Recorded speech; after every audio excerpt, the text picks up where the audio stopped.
Hello दोस्तों, exam तांडव में एक बार फिर से आप सभी साथियों का स्वागत है। आज आप लोगों के समक्ष जो है दोस्तों एक नए टॉपिक लेकर आए हैं हम, लाइट जिसको कि प्रकाश कहते हैं।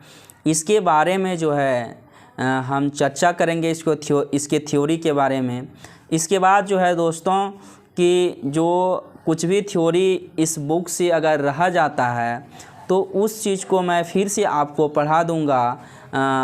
ये भौतिकी का एक चैप्टर है दोस्तों, प्रकाश, जो कि विभिन्न एग्ज़ामों में से जैसे कि आपका वनडे एग्ज़ाम हो गया, पीसीएस एग्ज़ाम हो गया, स्टेट पीसीएस जितने भी हैं और आईएएस, यानी कि लगभग जितने भी वनडे एग्ज़ाम और पीसीएस एग्ज़ाम में जो है प्रश्न पूछे जाते हैं वह जो है कि बहुत ही उम्दा किस्म के होते हैं। अभी के समय में जो है और बहुत ही उम्दा प्रश्न पूछे जा रहे हैं दोस्तों। इसीलिए आपको पहले एक बेसिक थ्योरी की ज़रूरत होती है जो कि हम आपके समक्ष लाए हैं। इस बुक के माध्यम से आपको हम समझाने का प्रयास करेंगे। आप लोग जो है ज़्यादा से ज़्यादा हमारे इस वीडियो को शेयर कीजिए और हमारे चैनल से जुड़िए, ताकि मैं जो है और अच्छी से अच्छी जो है वीडियो बनाकर जो है आपके समक्ष ला सकूं, ताकि आप जो है हमारे वीडियो को प्यार दे सकें ऐसे ही। तो आइए हम लोग जो है चर्चा करते हैं दोस्तों कि प्रकाश क्या है। प्रकाश अर्थात लाइट। तो प्रकाश क्या है दोस्तों, इसी के बारे में आज हम लोग चर्चा करेंगे दोस्तों। तो आप लोग ध्यान से सिर्फ सुनते जाएंगे और समझते जाएंगे अच्छी तरह से। और न्यू कमर स्टूडेंट के लिए ये बहुत ही इम्पोर्टेंट है दोस्तों जो मैं समझाने जा रहा हूँ। चलिए, प्रकाश क्या है दोस्तों। तो प्रकाश एक प्रकार की क्या है, ऊर्जा है, जिसको हम इंग्लिश में एनर्जी कहते हैं। ठीक है, तो इसमें देखिए क्या लिखा हुआ है, प्रकाश विद्युत या ऊष्मा की तरह ऊर्जा का ही एक रूप है। क्या कह रहा है, प्रकाश जो है जिस तरह से विद्युत एक ऊर्जा है, ऊष्मा जिस तरह से एक ऊर्जा है, उसी तरह से ये क्या है, ऊर्जा का ही जो दोस्तों एक रूप है। ठीक है, यह वह ऊर्जा है, यानी कि यह प्रकाश जो है वह ऊर्जा है जो विकिरण ऊर्जा के रूप में गतिमान है। अर्थात हमारे समक्ष प्रकाश जो है दोस्तों वह विकिरण ऊर्जा के रूप में दिखाई देता है। जैसे सूर्य ही देख लीजिए, वो किस माध्यम से ऊर्जा हमारे समक्ष पहुंचाता है दोस्तों, तो विकिरण के रूप में। किस रूप में, तो विकिरण ऊर्जा के रूप में हमारे समक्ष ऊर्जा उनकी आती है। चलिए आगे देखते हैं क्या लिखा है। प्रकाश अपने आप में जो है अदृश्य होता है। अदृश्य कहने का मतलब ये अदृश्य होता है, मतलब कहने का मतलब ये दिखता नहीं है। ठीक है, तो आगे चलिए चर्चा करते हैं हम लोग। किंतु अन्य वस्तुओं को यह दृश्यमान बनाता है। अन्य वस्तुओं को क्या करता है, यह दृश्यमान बनाता है। तो कहने का मतलब है कि प्रकाश को जो है डायरेक्ट हमारी आंखें नहीं देखती है। कोई भी वस्तु को देखना होता है तो दोस्तों प्रकाश जो है सर्वप्रथम वह उस वस्तु पर पड़ता है। जैसे मान लीजिए कोई वस्तु यहाँ पे है, यहाँ पे मान लीजिए मेरे पास कोई वस्तु है। ठीक है, तो अब मान लीजिए यहाँ से मेरा सनलाइट से यहाँ से प्रकाश आया, तो प्रकाश यहाँ पे प्रकाश जो है मान लीजिए विकिरण के माध्यम से यहाँ पर पड़ा। मान लीजिए यहाँ पर कोई चुन्नू मुन्नू खड़ा है, तो ये प्रकाश जो है जब ये इस वस्तु को देखता है तो ये परावर्तित होकर जो है ये इनके आँखों तक आता है, तभी हम उस वस्तु को देख पाते हैं। ठीक है, तो चलिए आगे देखते हैं। तो प्रकाश क्या है, आगे चलते हैं। प्रकाश एक सीधी रेखा में संचरित होता है। प्रकाश क्या होता है, उसको गमन करने के लिए एक सीधी रेखा चाहिए। जैसे देखिए सीधी रेखा चाहिए, जैसे कि प्रकाश जैसे इस बिंदु ए से स्टार्ट हुआ, बी तक जाना है, तो इसको एक लाइन, एक जो है एक सीधी रेखा चाहिए इसको। ठीक है, अब ये नहीं कि ये ए से यहाँ बी तक पहुँचना है तो वो ऐसे आएगा प्रकाश, फिर ऐसे आएगा, फिर ऐसे आएगा, ऐसे आएगा, तो नहीं, ये बातें गलत है। ऐसे प्रकाश नहीं आएगा। प्रकाश जब भी आएगा ए डॉट से बी डॉट तक, मतलब ए से बी तक उसको सीधी लाइन चाहिए। ठीक है, ये चीज़ समझ गए आप लोग। तो प्रकाश एक सीधी रेखा में संचरित होता है, अर्थात हम कह सकते हैं प्रकाश तरंगे जो है निर्वात से होकर गुजर सकती है, किंतु ध्वनि तरंगे ऐसा नहीं होता है। यानी प्रकाश तरंगे जो है दोस्तों वह निर्वात से होकर गुजरता है। अब बोलिएगा कि सर निर्वात का मतलब क्या होगा। निर्वात मतलब वैसा जगह जहाँ पर कुछ नहीं है, मतलब बिल्कुल ही खाली, जहाँ अर्थात कह सकते हैं जहाँ पर वायु भी ना हो, उसी को कहते हैं निर्वात। निर्वात से होकर गुजरती है, किंतु ध्वनि तरंगे ऐसा नहीं। नहीं, यानी ध्वनि तरंगे जो है उसको गुजरने के लिए कुछ ना कुछ माध्यम चाहिए ही चाहिए। यही कारण है कि ध्वनि तरंगे जो है ऐसा नहीं कर पाती है। आगे देखते हैं कि प्रकाश में जो है दोस्तों डुअल नेचर होता है, ठीक है ना। जैसे हम कहते हैं ना कोई आदमी का इसका जो है इसका रंग रूप, इसका जो है चरित्र जो है दोहरा है, मतलब आपके सामने कुछ और दिखाएगा, दूसरे के सामने कुछ और दिखाएगा। उसी तरह से प्रकाश का जो दोस्तों चरित्र जो है उसका वो डुअल नेचर का है, यानी दोहरी प्रकृति का है, ठीक है। तो दोहरी प्रकृति में कौन कौन सी है द्वैत प्रकृति? तो तरंग प्रकृति है और कण प्रकृति, ठीक है। तो चलते हैं आगे। स्पष्ट है कि प्रकाश दोहरी विशेषता रखता है। स्पष्ट है कि प्रकाश जो है वह क्या करता है? दोहरी विशेषता रखता है। कभी कभी जो है यह कणों के रूप में और कभी कभी यह तरंगों के रूप में व्यवहार करता है, ठीक है। चलिए आगे देखते हैं। प्रकाश तरंगे अनुप्रस्थ तरंगे होती है, जबकि ध्वनि तरंगे अनुदैर्ध्य तरंगे होती है। तो अब आपको यहाँ पे समझना है कि अनुप्रस्थ क्या होता है। एक वर्ड आया अनुप्रस्थ और एक वर्ड आया अनुदैर्ध्य, मतलब दोनों में अंतर क्या है। तो आइए हम आपको समझाते हैं। अनुप्रस्थ क्या होता है दोस्तों, आपको इस भाषा में समझना पड़ेगा कि अनुप्रस्थ क्या होता है। तो जैसे मान लीजिए ये माध्यम है, ठीक है, इसमें हम यहाँ से इस बिंदु से हम इस बिंदु तक हम प्रकाश को भेजना चाहते हैं। तो प्रकाश को जब आप भेजेंगे तो सीधी रेखा तो सीधी ये चाहिए ही चाहिए, ठीक है। तो कहने का मतलब है इसमें जो है माध्यम और कुछ माध्यम भी होगा, जैसे ऐसे रख लीजिए माध्यम, ठीक है, ऐसे रख लीजिए माध्यम। यानी इसमें क्या होता है कि प्रकाश का कण, ठीक है, मतलब जो कण है, प्रकाश का जो कण है और माध्यम का कण जो है एक दूसरे के लंबवत होगा, परपेंडिकुलर होगा। जैसे ऐसे देखिए, ऐसे होगा तो परपेंडिकुलर हो जाएगा, ऐसे होगा ये प्रकाश की किरणें ऐसे सीधे जाएगी तो ऐसे इधर से माध्यम का कण, इधर से माध्यम का कण जाएगा तो क्या हो जाएगा? लंबवत हो जाएगा, होगा ना जी। इसकी लंबवत हो जाएगा। देखिए ये ऐसे है तो ये ऐसे लंबवत हो जाएगा, ठीक है। तो इसमें लंबवत होगा, अनुप्रस्थ में लंबवत होगा। वही अनुदैर्ध्य में क्या होगा? प्रकाश यानी अनुदैर्ध्य में ध्वनि तरंगे यानी ध्वनि का कण और जो है कि ध्वनि तरंगे और माध्यम का कण जो है एक दूसरे के साथ साथ पैरेलल चलेगा। जैसे हम मान लेते हैं M4 माध्यम का कण ऐसे ऐसे ले लेते हैं, माध्यम का कण ऐसे ऐसे फैला देते हैं, और मान लीजिए ध्वनि का ऐसे ऐसे कण आएगा, मान लीजिए ऐसे ऐसे ध्वनिक कण आ रहा है, तो ये एक दूसरे के क्या चलेगा? पैरेलल चलेगा, यानी मतलब एक दूसरे के सापेक्ष चलेगा, एक दूसरे के साथ साथ चलेगा। उसी को कहेंगे हम अनुदैर्ध्य, ठीक है दोस्तों। चलिए आप लोगों ने अनुदैर्ध्य और अनुप्रस्थ को समझ लिया है, तो आगे हम चर्चा करते हैं। इसमें कुछ जो है माध्यम का चाल दिया हुआ है, ठीक है। जैसे अलग अलग माध्यमों में जैसे कि हम प्रकाश को गुजार सकते हैं ना, तो उसका चाल अलग अलग दिया है। जैसे निर्वात का मतलब हम कुछ नहीं, अभी आप लोगों को बताएं, कुछ नहीं का मतलब जहाँ पर वायु भी ना हो। निर्वात में जो प्रकाश की चाल 3 × 10⁸ मीटर पर सेकेंड, 8 मीटर पर सेकेंड होता है। कहने का मतलब होता है कि 1 सेकेंड में 3 लाख, ठीक है ना, 3 लाख जो है मीटर जो है ये प्रकाश जो है चला जाएगा 1 सेकेंड में। चलिए दोस्तों, आप लोगों ने जो है कि अनुप्रस्थ और अनुदैर्ध्य तरंगों के बारे में समझ चुका है। आगे अब चलिए हम लोग चर्चा करते हैं निर्वात में प्रकाश की चाल कितनी है। तो 3 × 10⁸ मीटर पर सेकेंड है। यानी कहने का मतलब है प्रकाश जो है 1 सेकेंड में है 3 × 10⁸ मीटर चले जाता है 1 सेकेंड में, मात्र 1 सेकेंड में दोस्तों। अगर दूसरी रूप में इसको कहेंगे हम तो 3 लाख किलोमीटर पर सेकेंड, ठीक है ना, 3 लाख किलोमीटर पर सेकेंड दोस्तों, ठीक है। 3 लाख किलोमीटर पर सेकेंड जो है दोस्तों यह 1 सेकेंड में जाता है। वही हम बात करेंगे, विभिन्न माध्यम दिया हुआ है। तो इसमें जल में प्रकाश की चाल क्या है? तो 2.25 × 10⁸ मीटर पर सेकेंड। कांच में बात करेंगे तो 2 × 10⁸ मीटर पर सेकेंड। हीरा में बात करेंगे तो 1.25 × 10⁸ मीटर पर सेकेंड। तो चलिए अब हम लोग बारी बारी से चर्चा करते हैं, क्योंकि हम इसको याद करना है दोस्तों, ठीक है। बुक में तो लिखा हुआ है, हम ऐसे ही चर्चा कर देंगे, बक कर देंगे, आप लोगों को तो कोई फायदा होने वाला नहीं है। प्रकाश की चाल जो है लगभग सबको मालूम होगा। चलिए अब हम चर्चा करेंगे जल वाला। तो जल में जो है दोस्तों यानी कि ये कांच से थोड़ा कम, मतलब कांच तो थोड़ा ठोस होता है और जल क्या होता है या द्रव के रूप में होता है, तो इसमें जो है जल्दी फैलेगा प्रकाश, यानी ज़्यादा दूर जाएगा दोस्तों। तो इसमें जो हो जाएगा इसका थोड़ा ज़्यादा हो जाएगा, यानी 2.25। याद रखिएगा, जल में प्रकाश की चाल हो 2.25, जल में 2.25, कांच में 2, कांच में 2 ही याद रखिए, 10⁻8 सब में चलेगा मीटर पर सेकेंड। कांच में पूछेगा तो 2, हीरा में पूछेगा प्रकाश की चाल कितनी है तो 1.25, यानी कहने का मतलब है सवा के रूप में इसको मान लीजिए 1.25। ठीक है, चलिए अब आगे हम लोग चर्चा करते हैं। आगे क्या लिखे बोल रहा है कि स्पष्ट है कि भिन्न भिन्न माध्यमों में, भिन्न भिन्न माध्यम कहने का मतलब क्या, निर्वात अलग माध्यम हो गया, जल अलग माध्यम हो गया, कांच अलग माध्यम हो गया, हीरा अलग माध्यम हो जा। ये माध्यम मतलब क्या हो, माध्यम मतलब जौन चीज़ में हव गुजरता है वह उसी कहते हैं माध्यम। माध्यम में जो है प्रकाश की चाल क्या होती है, भिन्न भिन्न होती है।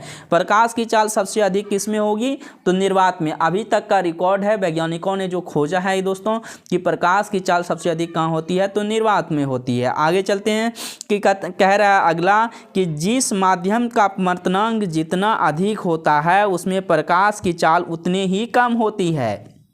क्या कह रहा है कि किसी माध्यम का अपवर्तनांक जो है वह जितना अधिक होगा उसमें प्रकाश की चाल उतनी कम होगी। अर्थात हम कह सकते हैं कि अपवर्तनांक जो है, अपवर्तनांक, ठीक है ना, अपवर्तनांक किसी भी माध्यम का अपवर्तनांक और किसी भी माध्यम का अपवर्तनांक और प्रकाश के चाल के बीच में जो संबंध जो है वह व्युत्क्रमानुपाती होता है। ठीक है, व्युत्क्रमानुपाती कहने का मतलब है कि अगर अपवर्तनांक बढ़ेगा तो क्या होगा, यानी व्युत्क्रमानुपाती ये कहता है दोस्तों अगर तुम बढ़ोगे तो हम घटेंगे, अगर हम घटेंगे तो तुम बढ़ोगे, ऐसी वाली कहानी चलती है। चलिए आगे हम लोग चर्चा करते हैं, वो चीज़ भी आएगा आगे, आपको हम बताएंगे अभी क्या होता है। ठीक है दोस्तों, तो चलिए आगे आ रहा है। इसमें कह रहा है कि यदि किसी माध्यम का अपवर्तनांक म्यू है, क्या कह रहा है, किसी माध्यम मतलब की हो, जैसे जल वाला माध्यम हो, कांच वाला माध्यम हो, हीरा वाला माध्यम हो गया, ये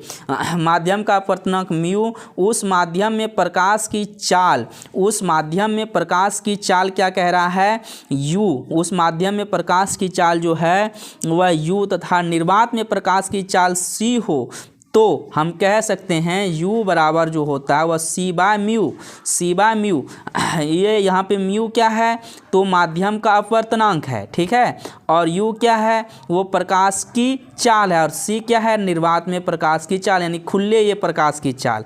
अगर मान लीजिए अपवर्तनांक मेरा यहाँ बढ़ गया, अपवर्तनांक मेरा यहाँ जो है अगर बढ़ जाता है यानी अधिक होता है, अगर इसमें दो चीज़ के बारे में तुलना करने के लिए बोलेगा आपको, ठीक है, जैसे अभी इसका एग्जाम्पल समझ में आएगा आगे, जैसे कि इसमें जैसे कि अभी आगे इसका एग्जाम्पल समझ में आएगा। चलिए एग्जाम्पल के माध्यम से आगे अभी आप लोगों को हम चर्चा करेंगे। इसमें जैसे स्पष्ट है कि निर्वात में प्रकाश का वेग और माध्यम में प्रकाश के वेग के अनुपात का माध्यम का अपवर्तनांक कहते हैं। क्या बोल रहा है कि इसमें कह रहा है कि अपवर्तनांक का अर्थात यहाँ पे एक तरह से डिफिनेशन आ गया दोस्तों। माध्यम का अपवर्तनांक इस तरह से हम चर्चा कर सकते हैं दोस्तों कि निर्वात में प्रकाश का वेग, निर्वात में प्रकाश का वेग कहने का मतलब है यहाँ c से डिनोट किए हैं, और माध्यम में प्रकाश के वेग और माध्यम में प्रकाश का वेग, माध्यम में प्रकाश का वेग को म्यू से यहाँ डिनोट किया गया है दोस्तों, को माध्यम का जो है माध्यम का अपवर्तनांक है। सॉरी दोस्तों, इसमें देखते हैं निर्वात में प्रकाश का वेग, निर्वात में प्रकाश का वेग c हुआ, और प्रकाश के वेग और जो है प्रकाश का वेग जो है यहाँ पे माध्यम में प्रकाश का वेग u हुआ, माध्यम में प्रकाश का वेग u के अनुपात को जो है माध्यम का अपवर्तनांक कहते हैं। अर्थात हम स्पष्ट है कि दोस्तों कि प्रकाश के वेग और माध्यम के वेग के अनुपात को जो है माध्यम का अपवर्तनांक कहते हैं। इसमें थोड़ा सा फार्मूला उल्टा लिखा है दोस्तों, इसीलिए कन्फ्यूजन हो रहा है इसमें, यानी माध्यम का अपवर्तनांक जो है दोस्तों यानी कि म्यू से जो डिनोट करते हैं, यहाँ पर म्यू बराबर फार्मूला होना चाहिए c यानी कि हो जाएगा निर्वात में प्रकाश की चाल बटा u, यानी माध्यम में प्रकाश की चाल, ये होना चाहिए दोस्तों, ठीक है, मेरे हिसाब से ये होना चाहिए। ये म्यू हो गया दोस्तों आपका माध्यम का अपवर्तनांक, ये फार्मूला होना चाहिए इसमें, ठीक है, अब सटीक बैठता है। चलिए अब आगे हम लोग चर्चा करते हैं दोस्तों।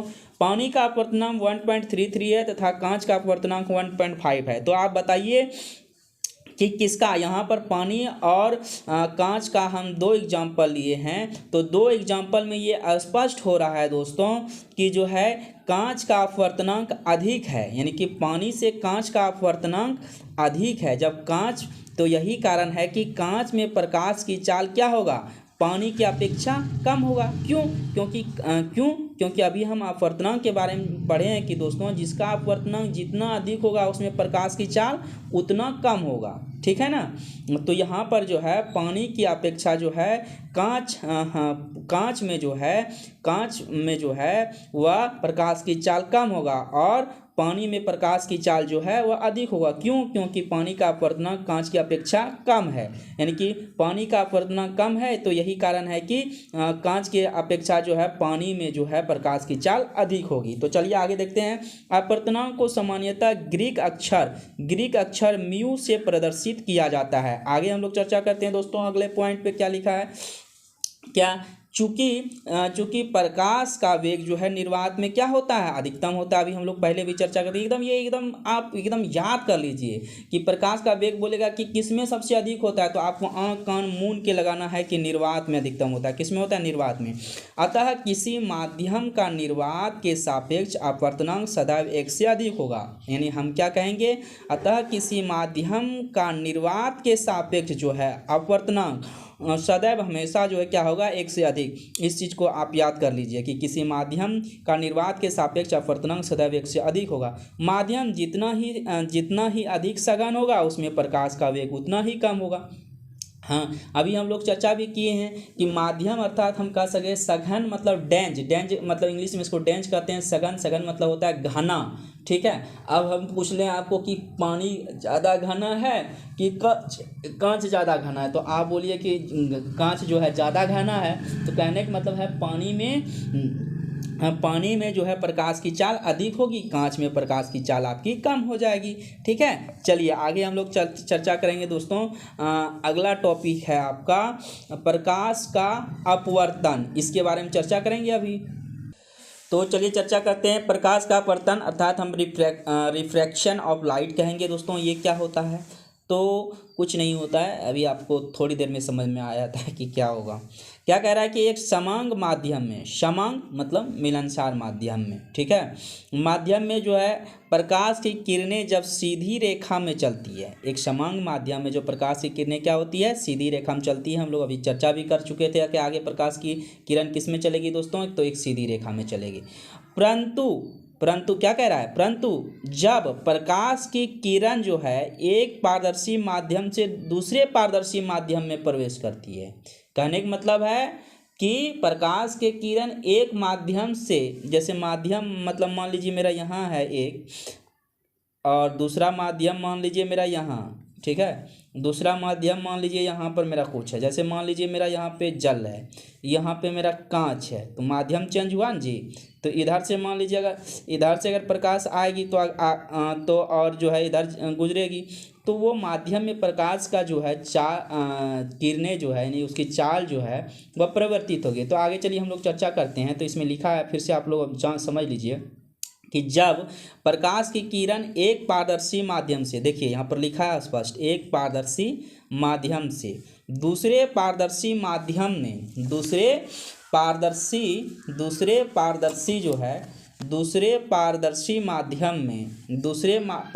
माध्यम में जो है प्रवेश करती है, दूसरे पारदर्शी माध्यम में प्रवेश करती है, तो वह अपने मूल पथ से विचलित हो जाती है। यानी वह अपने जो मूल पथ में जैसे उसको चलना चाहिए वो उससे क्या हो जाती है, विचलित हो जाना वर्ड मतलब क्या होता है दोस्तों, विचलित मतलब वो अपने रास्ते में परिवर्तित कर लेती है, मतलब टेढ़ा मेढ़ा जाएगी, मतलब थोड़ा टेढ़ा हो जाएगी, जिधर भी चाहे ऊपर हो चाहे नीचे हो, तो विचलित हो जाती है। इस घटना को प्रकाश का अपवर्तन कहते हैं, यानी लाइट ऑफ रिफ्रैक्शन, इसी को रिफ्रैक्शन कहते हैं। चलिए आगे चलता करते हैं, इसमें क्या लिखा है। पहले माध्यम में चलने वाली किरण को आपतित किरण कहते हैं। ठीक है, यानी कि पहले माध्यम में, इसको हम आपको एक फ़ोटो से समझाते हैं। यहाँ पे इसका फ़ोटो बना हुआ है दोस्तों, कि पहले माध्यम में जैसे कि यहाँ पे एक फ़ोटो है, देखिए। तो ये माध्यम नंबर देखिए, इसमें यहाँ पे विरल लिखा हुआ है। ठीक है, ये माध्यम नंबर मान लीजिए ये एक है, ये माध्यम नंबर मेरा सेकंड है, ये सेकंड है। ठीक है ना, ये विरल माध्यम है, ये सघन माध्यम है। विरल माध्यम मतलब ये हल्का माध्यम, सघन माध्यम मतलब है थोड़ा सा घना माध्यम उससे। ठीक है, तो चलिए हम लोग फिर से चर्चा करते हैं क्या क्या इसमें कह रहा है, इसी के बारे में जो है हम लोग अभी चर्चा करेंगे पूरी तरह से। ठीक है ना, तो चलिए क्या कह रहा है कि पहले माध्यम से चलने वाली किरणें आपतित किरण होती है। देखिए यहाँ नाम भी है, यानी कि पहले माध्यम से चलेगा मतलब विरल माध्यम से जो चलेगा कोई भी चीज़, तो उसका नाम दे देंगे हम आपतित किरण। क्या दे देंगे, फिर से देखिए कि पहली माध्यम से चलने वाली किरण को आपतित किरण कहते हैं। देखिए आपतित किरण कहते हैं। तथा दूसरे माध्यम में चली जाने वाली किरण को, तथा दूसरे माध्यम में मतलब दोस्तों ये थोड़ा सा देखिए सघन माध्यम है ना, तथा दूसरे माध्यम में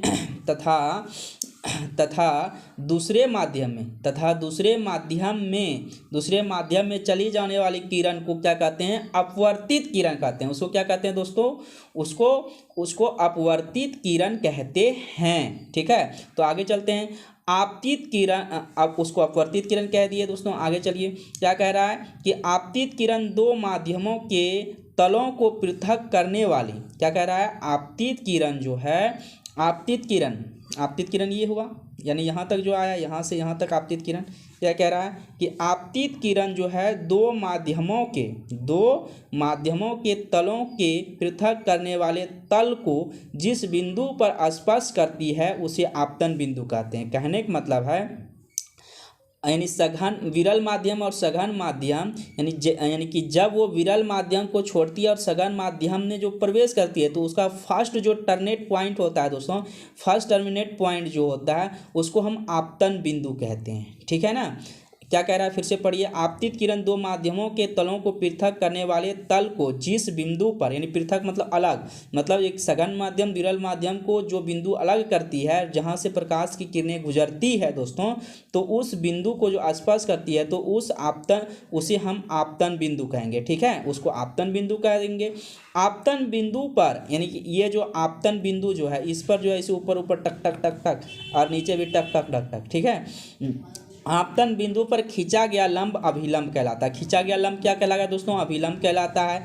आपतित किरण क्या कह रहा है, फिर से आपतित किरण तथा अभिलंब, आपतित किरण क्या बोल रहा है, आपतित किरण क्या हो रहा है, आपतित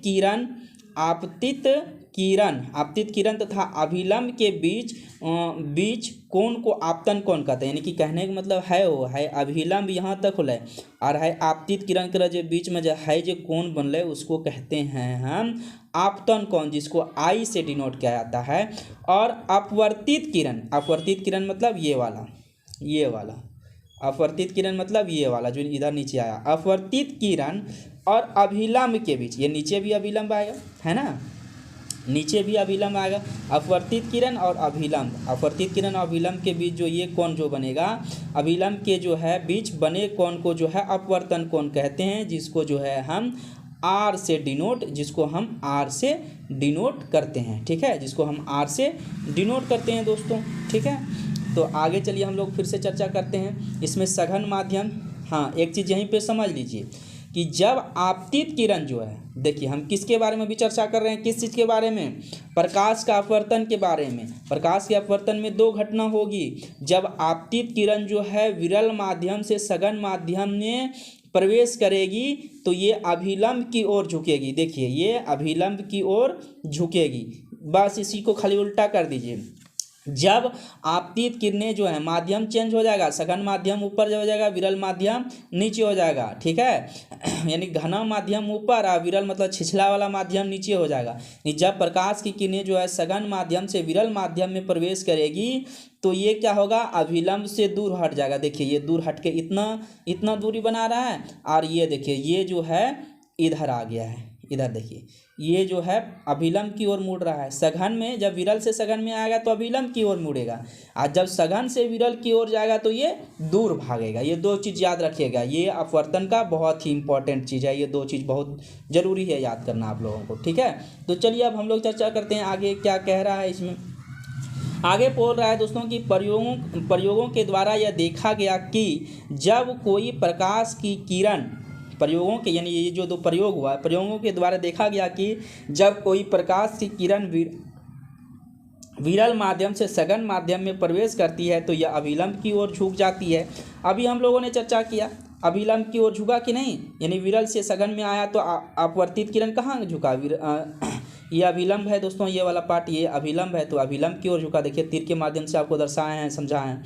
फिर वही चीज़ यहाँ लिखता है दूसरा चीज़ कि परंतु जब प्रकाश की किरण जो है सघन माध्यम से विरल माध्यम में, सघन माध्यम से विरल माध्यम में प्रवेश करती है तो ये अभिलंब से क्या होती है, दूर हट जाती है दोस्तों। तो देखिए यहाँ पर भी ये दूर हट गया है, देखिए यहाँ हटा कि नहीं दूर, यहाँ दूर हट गया है। ठीक है, तो चलिए आगे बहुत अच्छा नोट है, इसको आप याद रखिएगा कि हर एग्जाम के लिए इम्पोर्टेंट है। ये जो नोट है दोस्तों, एक तरह से ये जो मैंने निशान लगाया है, ये हर एग्जाम में कहीं न कहीं पूछेगा।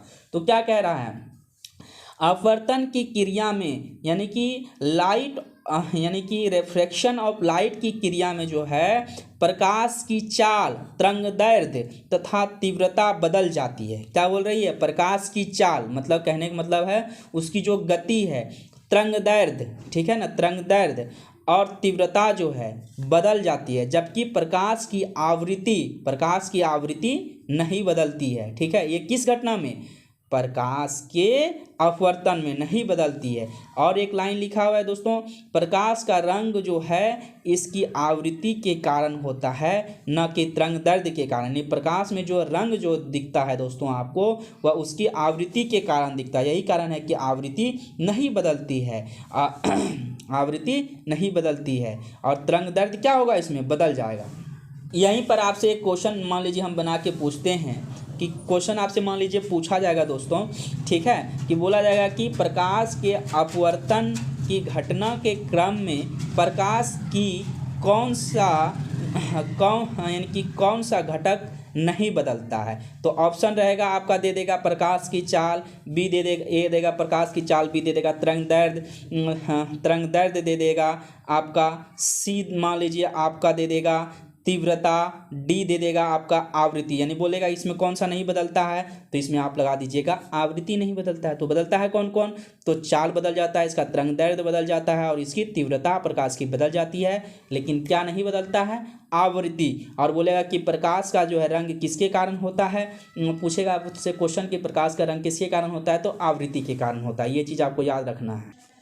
चलिए दोस्तों, अब इसमें कुछ अपवर्तन से रिलेटेड कुछ घटनाएं दी हुई है। जैसे यदि जल में डूबी हुई छड़ को बाहर से देखा जाए तो वह छोटी और जो है सतह पर जो है मुड़ी हुई प्रतीत होती है। तो सोचिए कि जो है अगर जल में डूबा हुआ जो है छड़ जो है वह छोटी और मुड़ी हुई प्रतीत क्यों होती है, क्योंकि दोस्तों जब यही वाला घटना होगा कि आप विरल से कहाँ देख रहे हो, सघन में, क्योंकि वायु क्या होगा, जल की अपेक्षा क्या होगा, वायु। मान लीजिए यहाँ पर मेरा यानी इधर नीचे में मतलब मान लीजिए मेरा जल है, तो ये क्या हो जाएगा, जल हो जाएगा सघन, ये क्या हो जाएगा, विरल हो जाएगा, आपका हो जाएगा वायु हो जाएगा यहाँ पे विरल। ठीक है, जब आप यहाँ से देखिएगा तो यहाँ से नीचे की ओर देखिएगा तो ये क्या हो रही है, ये अभिलंब की ओर मुड़ रही है। ठीक है ना, अपवर्तित किरण क्या हो रही है, अभिलंब की ओर मुड़ रही है। यही कारण है कि जल में डूबी हुई छड़ को बाहर से देखा जाए तो वह छोटी और सतह पर जो है मुड़ी हुई प्रतीत होती है। मतलब वह जो है, जैसे मान लीजिए यहाँ ऐसे समझा रहे हैं आपको, आपतित किरण हो गया, ये जो है ऐसे, यानी कि इधर मुड़ जाएगी, इधर यानी कि ये मुड़ी हुई प्रतीत होती है। समझ में आ गया आपको। चलिए अब आगे, पानी से भरे हुए बर्तन में पड़ा एक सिक्का अपने यथार्थ स्थान से उठा हुआ प्रतीत होता है। मतलब यथार्थ स्थान से वो क्या होगा, थोड़ा उठा हुआ प्रतीत होगा, मतलब नीचे जब है, क्यों, क्योंकि वहाँ पर भी अभिलंब वाली ही घटना होगी। आप विरल से क्या देख रहे हैं, सघन देख रहे हैं, विरल माध्यम से आप सघन माध्यम की ओर देख रहे हैं। चलिए आगे देखते हैं, तारों का टिमटिमाना किसका एग्जाम्पल है दोस्तों, तो ये आपका प्रकाश के जो है अपवर्तन का एग्जाम्पल है दोस्तों। चलिए तो प्रिज्म द्वारा अपवर्तन क्या होता है, इसके बारे में हम लोग अब चर्चा करते हैं। देखिए इसमें PQR एक त्रिभुजाकार एक तरह से मतलब मान लीजिए प्रिज्म है, जिसमें से देख लीजिए क्या है। प्रिज्म एक समांगी पारदर्शी माध्यम होता है। कहने का मतलब ये पारदर्शी माध्यम है, मतलब ए से हमें डी की ओर इधर हमको एक तरह से दिखाई देगा, ठीक है। पारदर्शी माध्यम होता है जो किसी कोण पर जो है झुके दो समतल पृष्ठों से घिरा होता है। यह सामान्यतः कांच का बना होता है। यह प्रिज्म जो है किसका बना होता है दोस्तों? कांच का।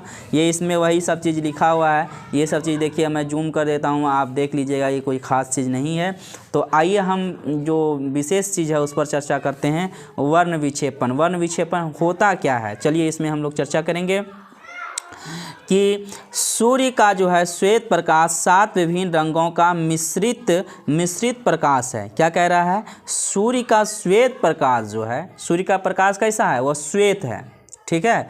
यह जो श्वेत प्रकाश में जो है, इसके अंदर में कितने प्रकाश हैं? 7 विभिन्न रंग हैं। यानी सूर्य का श्वेत प्रकाश जो है 7 विभिन्न रंगों का मिश्रित प्रकाश है। क्या है? मिश्रित प्रकाश है। ये 7 रंग हैं दोस्तों, यानी बैगनी, नीचे से बात होगी, बैगनी, जामुनी यानी इंडिगो, नीला, हरा, पीला, नारंगी एवं लाल, यानी नीचे से ऊपर की ओर। इसके बारे में हम लोग अभी चर्चा करेंगे आगे, ठीक है।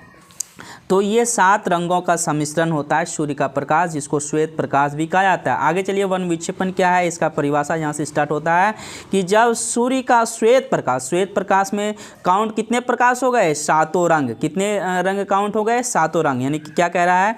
जब सूर्य का श्वेत प्रकाश मतलब 7 रंग हो गया। विबजियोर जिसको कहते हैं दोस्तों, आप लोग जानते होंगे अगर कोई पढ़े होंगे तो। यानी कि जब सूर्य का श्वेत प्रकाश किसी प्रिज्म से होकर गुजरता है तो यह अपवर्तन के पश्चात, किसके पश्चात? यह अपवर्तन के पश्चात प्रिज्म के आधार की ओर झुकने के साथ साथ प्रकाश के अवयवी वर्णों में जो है विभाजित हो जाता है। प्रकाश के जो है अवयवी वर्णों में विभाजित हो जाता है। इस प्रक्रिया को प्रकाश का वर्ण विक्षेपण कहते हैं। चलिए आगे देखते हैं इसमें क्या लिखा है। प्रिज्म से निकलते समय हर प्रकाश की किरण का मार्ग अलग अलग होता है और इस प्रकार से वे पृथक मतलब अलग और स्पष्ट दिखाई देते हैं। सूर्य, इसके बाद है सूर्य के प्रकाश से प्राप्त रंगों में बैगनी रंग का आधार की ओर होता है। चलिए विबजियोर का फिगर आपको हम दिखाते हैं। ये वाला पार्ट है विबजियोर में, देखिए बैगनी वायलेट का जो है सबसे नीचे है और लाल जो है सबसे ऊपर है, यानी VIBGYOR विबजियोर यही है, ठीक है। तो चलिए इसमें अब हम लोग चर्चा करते हैं आगे दोस्तों। क्या कह रहा है कि बैगनी यानी सूर्य के प्रकाश से प्राप्त रंगों में बैगनी रंग का आधार की ओर और सबसे निचले, यानी कि आधार की ओर सबसे नीचे होगा, वह लाल रंग सबसे ऊपर होता है। अर्थात बैगनी रंग का विक्षेपण सबसे अधिक और लाल रंग का विक्षेपण जो है दोस्तों सबसे कम होता है। यह सबसे कम होता है। अगर कोई पूछेगा कि किस रंग का विक्षेपण जो है सबसे अधिक होता है वर्ण विक्षेपण, तो बैगनी रंग का। बोलेगा कि किस रंग का विक्षेपण जो है सबसे कम होता है वर्ण विक्षेपण, तो लाल रंग का, ठीक है। तो चलिए इसके बारे में हम लोग अभी चर्चा करेंगे। विक्षेपण यानी वर्ण विक्षेपण और तरंगदैर्ध्य से भी बात होगा दोस्तों। चलिए आगे लिख रहा है ये कि उल्लेखनीय है कि निर्वात अथवा वायु में यानी निर्वात मतलब जहाँ कुछ छूना है, वायु भी नहीं है, निर्वात अथवा वायु में विभिन्न रंगों के प्रकाश का वेग एक समान। प्रकाश का वेग क्या कह रहा है? प्रकाश का वेग जो है प्रकाश का वेग एक समान किंतु अन्य पदार्थिक में भिन्न दूसरे पदार्थ में जो है भिन्न होता है। अतः किसी पदार्थ का अपवर्तनांक विभिन्न रंगों के प्रकाश के लिए जो है भिन्न होता है। सही बात है। विभिन्न रंगों के प्रकाश के लिए जो है अपवर्तनांक क्या होगा? भिन्न ही होगा भाई। विभिन्न रंगों के प्रकाश के लिए जो है भिन्न अपवर्तनांक होगा विभिन्न पदार्थ के लिए। तो कांच में बैगनी प्रकाश का वेग जो है सबसे कम। क्या लिख रहा है?